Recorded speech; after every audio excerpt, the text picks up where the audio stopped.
नमस्कार, आप देख रहे हैं द हिंदी टॉप और मैं हूं आपके साथ आदर्श मिश्रा।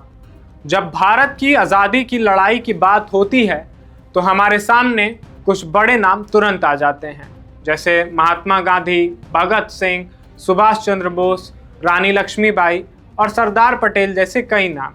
लेकिन क्या आपने कभी सोचा है कि इन बड़े नामों के पीछे और इनके साथ ऐसी कितनी महिलाएं थीं जिन्होंने अंग्रेज़ों के खिलाफ लड़ाई में अपनी पूरी ताकत लगा दी? और इनमें मुस्लिम महिलाओं की भूमिका भी बेहद महत्वपूर्ण रही, लेकिन उनकी कहानियां आज भी मुख्य धारा की इतिहास की किताबों में बहुत कम दिखाई देती हैं। 1857 की क्रांति से लेकर असहयोग, खिलाफत आंदोलन और विभाजन के बाद राहत एवं पुनर्वास तक मुस्लिम महिलाओं ने हथियार उठाने से लेकर राजनीतिक आंदोलन खड़ा करने, धन जुटाने, लोगों को संगठित करने और हिंसा के बीच इंसानियत बचाने तक कई भूमिकाएं निभाई। सबसे पहले नाम आता है बेगम हजरत महल का, जिन्होंने 1857 के विद्रोह में अवध में अंग्रेजों के खिलाफ प्रतिरोध का नेतृत्व किया। अंग्रेजों ने 1856 में अवध पर कब्जा कर नवाब वाजिद अली शाह को सत्ता से हटा दिया था, लेकिन बेगम हजरत महल लखनऊ में ही रहीं और अपने बेटे बिरजिस कद्र को शासक घोषित कर खुद उसकी संरक्षिका बनकर अंग्रेजों के खिलाफ मोर्चा संभाला। उन्होंने सैनिकों और जनता को संगठित किया और कुछ समय के लिए विद्रोही ताकतों ने लखनऊ के बड़े हिस्सों से अंग्रेजों को पीछे हटने पर मजबूर कर दिया। बाद में अंग्रेजों ने उन्हें दोबारा कब्जा किया तो उन्हें आत्मसमर्पण के बदले सुविधाओं का प्रस्ताव दिया गया, लेकिन उन्होंने इसे स्वीकार नहीं किया और नेपाल चली गई, जहां 1879 में उनका निधन हुआ। इसी 1857 के दौर में पश्चिमी उत्तर प्रदेश से असगरी बेगम का नाम सामने आता है, जिन्हें स्थानीय और ऐतिहासिक विवरणों में अंग्रेजों के खिलाफ सशस्त्र प्रतिरोध से जोड़ा जाता है। कहा जाता है कि उन्होंने महिलाओं को विद्रोह में शामिल होने के लिए प्रेरित किया और हथियार चलाने के लिए तैयार किया।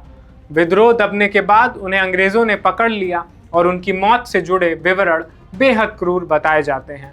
हालांकि उनके बारे में उपलब्ध सभी विवरणों की स्वतंत्र पुष्टि करना कठिन है। वहीं बेगम अदीजान, जिन्हें अजीजान बाई के नाम से भी जाना जाता है, वो कानपुर के 1857 के विद्रोह से जुड़ी हैं।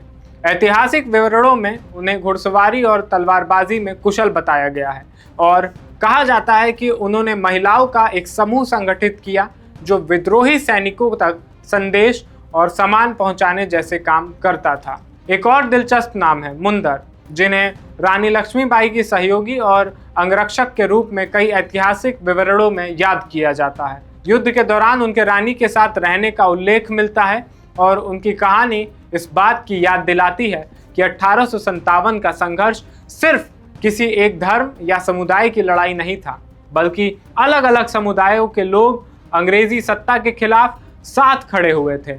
1857 के बाद आज़ादी की लड़ाई का तरीका बदला और 20वीं सदी में मुस्लिम महिलाओं की एक नई पीढ़ी राजनीतिक आंदोलनों में दिखाई देने लगी। इनमें सबसे प्रमुख नाम आबादी बानो बेगम यानी बी अम्मा का आता है। पति की मृत्यु के बाद 7 बच्चों की जिम्मेदारी संभालने वाली बी अम्मा ने सामाजिक बंदिशों के बावजूद राजनीतिक सभाओं में हिस्सा लिया, महिलाओं को राष्ट्रीय आंदोलन से जुड़ने के लिए प्रेरित किया और राजनीतिक उद्देश्यों के लिए धन जुटाया। उनके बेटे मौलाना मोहम्मद अली जौहर और मौलाना शौकत अली खिलाफत आंदोलन के प्रमुख नेताओं में रहे, लेकिन बी अम्मा की अपनी राजनीतिक भूमिका भी बेहद महत्वपूर्ण थी।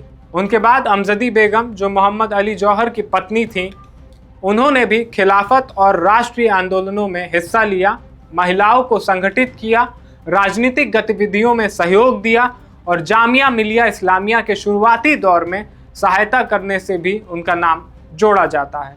इसी दौर में बेगम निशातुन्निसा मोहानी, मौलाना हसरत मोहानी की पत्नी, उन्होंने भी सार्वजनिक राजनीतिक गतिविधियों, बैठकों और अभियानों में हिस्सा लिया और ये दिखाया कि मुस्लिम महिलाओं की राजनीतिक पहचान केवल उनके परिवार के पुरुष नेताओं तक सीमित नहीं थी, बल्कि उससे ज़्यादा थी।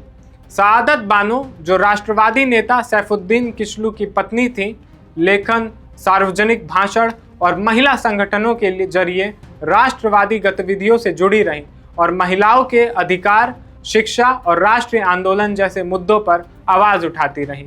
लेकिन आज़ादी की कहानी सिर्फ अंग्रेज़ों के खिलाफ लड़ाई तक खत्म नहीं होती, क्योंकि 1947 के बाद देश विभाजन की भयानक हिंसा में घिर गया था। इस दौर में बीबी अमतुस सलाम ने सांप्रदायिक हिंसा से प्रभावित इलाकों में जाकर लोगों की मदद की और महात्मा गांधी के साथ मिलकर हिंसा के बीच इंसानियत और भाईचारे को बचाने का प्रयास किया। वहीं बेगम अनीस किदवई ने अपने पति की सांप्रदायिक हिंसा में हत्या के बाद खुद को दुख में सीमित करने के बजाय अपने जीवन को पुनर्वास और राहत के काम में लगा दिया। विस्थापित महिलाओं की मदद की और बाद में संसद में भी अपनी भूमिका निभाई। उनकी किताब आज़ादी की छाँव में विभाजन के उस दौर की महत्वपूर्ण गवाही मानी जाती है। इन प्रसिद्ध नामों के अलावा हबीबा, नाज़नीन, रहमी और आलिया बेगम जैसी कई महिलाओं के नाम भी अलग अलग ऐतिहासिक विवरणों के और स्थानीय परंपराओं में मिलते हैं, लेकिन इनके बारे में जानकारी बेहद सीमित है। यही इस पूरी कहानी का सबसे बड़ा सवाल है। आखिर इन महिलाओं की कहानियाँ इतिहास में पीछे क्यों छूट गईं? शायद इसलिए क्योंकि आज़ादी की लड़ाई का इतिहास अक्सर बड़े नेताओं, बड़े युद्धों और बड़े राजनीतिक फैसलों के इर्द गिर्द लिखा गया, जबकि महिलाओं का बहुत सा योगदान घरों, समुदायों, स्थानीय आंदोलनों, राहत कार्यों, फंड जुटाने और संगठन खड़ा करने के रूप में सामने आया। इसलिए उनकी भूमिका का रिकॉर्ड भी बिखरा हुआ रह गया। इन महिलाओं को याद करना किसी एक धर्म को आज़ादी की लड़ाई का श्रेय देना नहीं है, बल्कि ये समझना है कि भारत की स्वतंत्रता अलग अलग धर्मों, क्षेत्रों, वर्गों और समुदायों के लाखों लोगों के संघर्ष का परिणाम थी। किसी ने तलवार उठाई, किसी ने कलम चलाई, किसी ने लोगों को संगठित किया, किसी ने आंदोलन के लिए पैसा जुटाया और किसी ने आज़ादी के बाद हिंसा के बीच इंसानियत को बचाने की कोशिश की। इसलिए जब हम हर साल 15 अगस्त को तिरंगा देखते हैं और आज़ादी का जश्न मनाते हैं, तो हमें उन नामों को याद रखना चाहिए जो इतिहास की बड़ी किताबों में शायद छोटे अक्षरों में लिखे गए या कहीं लिखे ही नहीं गए।